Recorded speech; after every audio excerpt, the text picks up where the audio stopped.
Flosstube, good morning. It's Monday the 27th of July and I'm here to give you sort of an update, but I want to show you what I finished in the first half of 2020.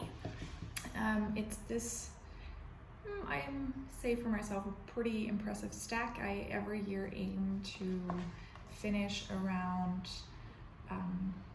20 projects, and right now on the 27th of July I'm already at 13, so I'm pretty happy. I'm not sure really how I want to do Flosstube videos in the future, but I thought at least I can start off by sort of a recap, and the first theme of the day will then be finishes. So this is going to be a relatively short video. I do know that I want to keep my videos short. There are already a lot of long Flosstube videos out there, which are nice. You get a lot of information, but I want to keep it short just to mix it up so that if you want to watch something short, that you can. So without further ado, I'm going to show you in the order that I finished them this year, and whatever information that I have on fabric or floss I'm going to give you. I need to be better with my notes in regards to fabric and floss, but I'm going to write it down better so that I have more information for you. Either way, I'm going to start with number one. This is an ornament. It's Hope Snow Globe by Dimensions, and it's done on perforated plastic. It's just one of these kits. Really love doing it, and especially love how it turns out with the back stitch. It really makes such a difference.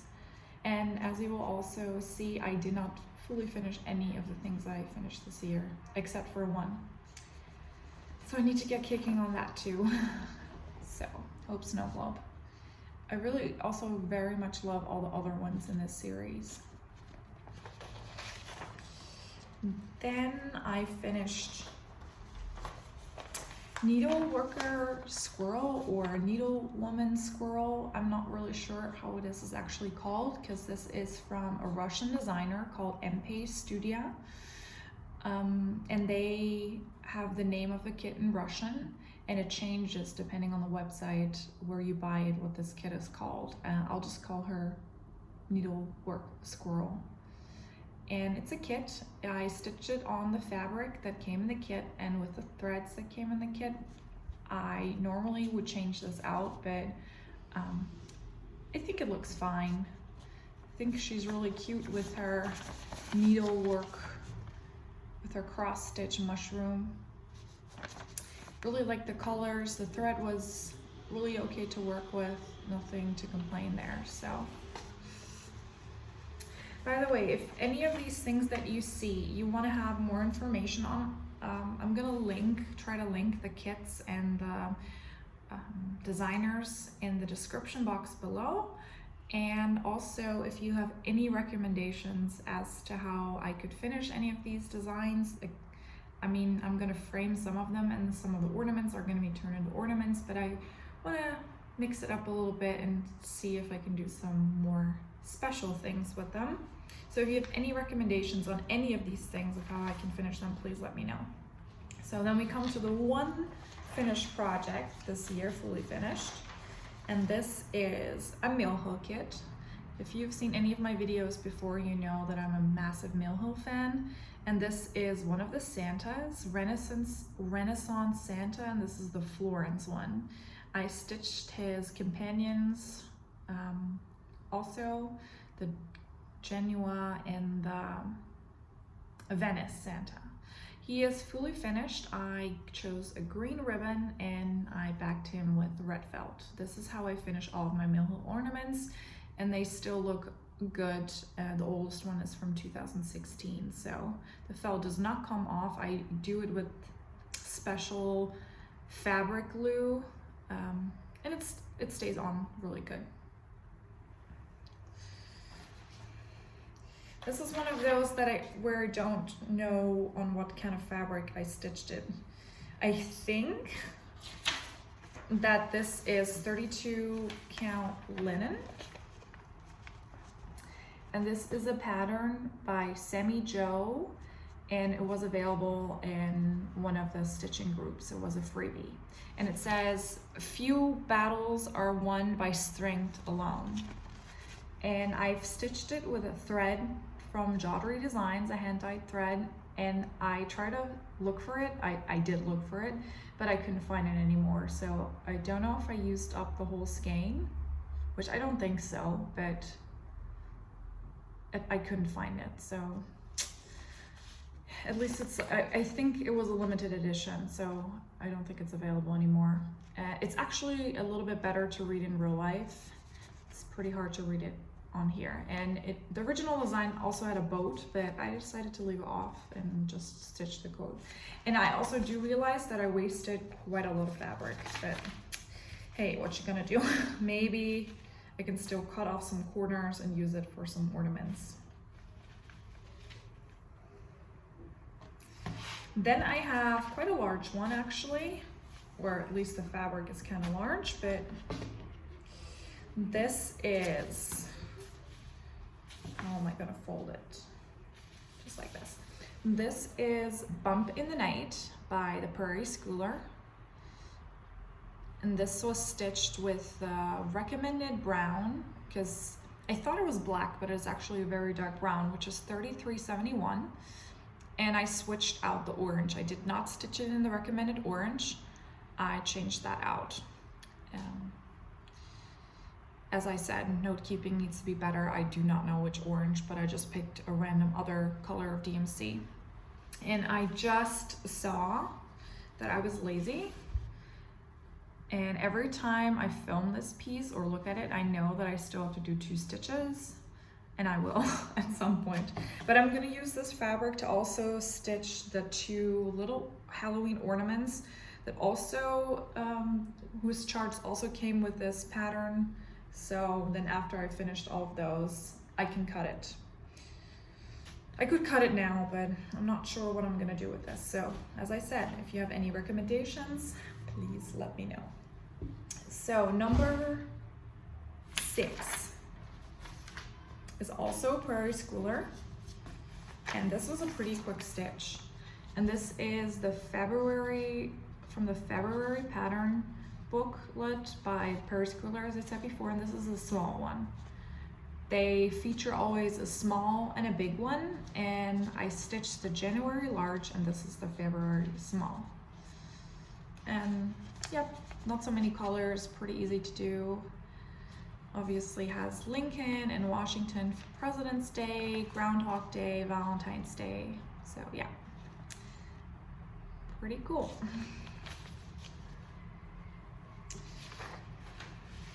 Then I have a pretty interesting design, which I wouldn't have picked based on the picture, but I decided to give my own twist on it. I'm pretty happy with how it turned out, because this is, let me see what it's called, Hardened Flower Sampler by Polstitches Designs.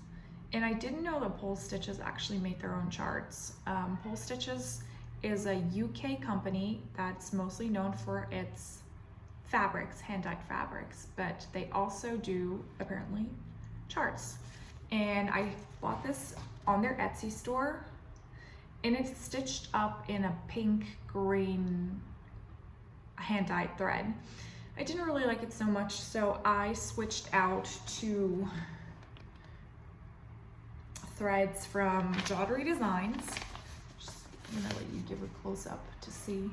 It's a pink, purple, orange thread, and it's back stitched with full crosses, and it has a couple of beads. Here's one, and there's one in the middle, and like every middle has a bead. And I stitched it with, like I said, Jodyri Designs thread, and it is Savannah Sunset number 18. I will have to check if this is still available, and if it is, I will link it in the bar below. Yeah, so orange is my favorite color, so I really love this combination, and this is also why I picked orange for the other quote. The unraveled ones I keep in the baggie, and I just keep those together. I have bought a bunch of these baggies, and I just reuse them. As long as they are not unwound yet, I just keep them loose, but as soon as I start using them, I put them in a plastic bag. And this fabric, it shows up pretty white, but it is very light pink, which complements the design really well. It's a 32 count, also from Jodyri Designs. It was a limited edition, and I'm not sure what the fabric is because I used the other half as something else. And this is where the name was on, so. And then obviously I toss the bag once I'm done with them.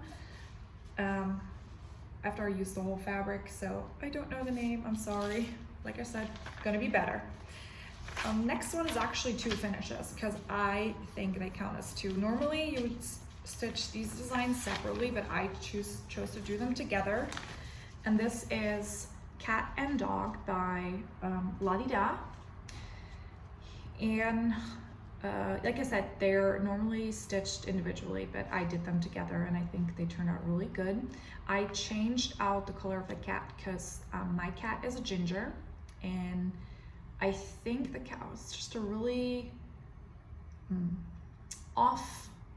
offish color, like not a very vibrant color, like a really nude color. I cannot remember exactly what the color was, but I decided to change it to orange because my cat is orange, and I should have put in his spots, his white spots, but I'm not really that good at changing any pattern, so I was already happy that I changed the color. This was a pretty quick stitch. I did this in just a couple hours each. Love how they turn out and how they're looking at each other. And this was stitched on 32 count even weave. And I'm assuming like a beige. Note keeping, I need to get better at it. Then I stitched this Freebie pattern, which I am aware shows up really badly. I should have used a different fabric or a different thread, but this came as a little kit in the advent calendar that Jodyri Designs did last December. So I got the advent box, the big box, which meant 5 pieces of fabric and great gifts, I guess even more pieces of fabric, but also this little kit with the snowflake design with the threads, the fabric, and the beads. So it's really just a tiny snowflake with beads. It was very quick to stitch up, but it's very hard to see, but will be cute hanging in the tree this Christmas if I finish it before then. Then we have, I actually finished 12, not 13. Counted one double. So this is then number 10, which is I think my favorite one I finished this year. This is Spring Heart by Shannon Christine Designs. I love the vibrancy of this color, of these colors. The color palette is really appealing. It really screams spring to me, and I would love to be able to finish this in a heart shape or something that emphasizes the shape, something cute. And I actually do know on what fabric this was stitched. This is 32 count Scottish Heather by Jodyri Designs, which was also a limited edition. Like most fabrics that I have from Jodyri Designs are monthly fabrics, so they are not available anymore. But just so you know, it's a purple, there's very tad bit of green on the top. I really think it fits wonderfully together. And I stitched this with the recommended colors, all DMC. Then we're coming to the second to last, a tiny one. This is Milk and Honey from Cross Stitch Collection 258. This is supposed to be a pin cushion, and I was supposed to also stitch the honey grate on the back, or basically stitch the honey grate a second time and then make a front and back. But I think I want to finish this more ornament style, so I didn't stitch the back. I just stitched the front part, which also very quick stitch, only like 2 to 3 hours, and then this is done. This is done on a piece of Aida that I still have lying around. I'm gonna assume it's 14 count Aida. And then the last one, last but definitely not least, is the latest of my finishes, which I still have to assemble and finish. And this is Mount McKinley Santa by Mailhelm.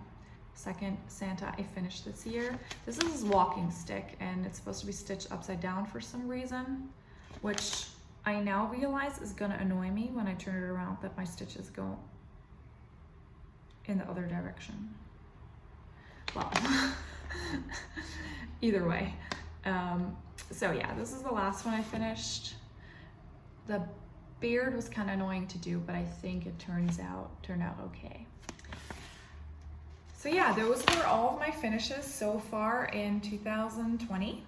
I got, as most of you, quite a lot of stitching, and I did a lot. I have quite a few things in progress, but as I said, I want to keep my videos sweet and short, so I'm gonna leave it with this. Any information extra information that I have, like I already said before, I'm gonna put in the description box.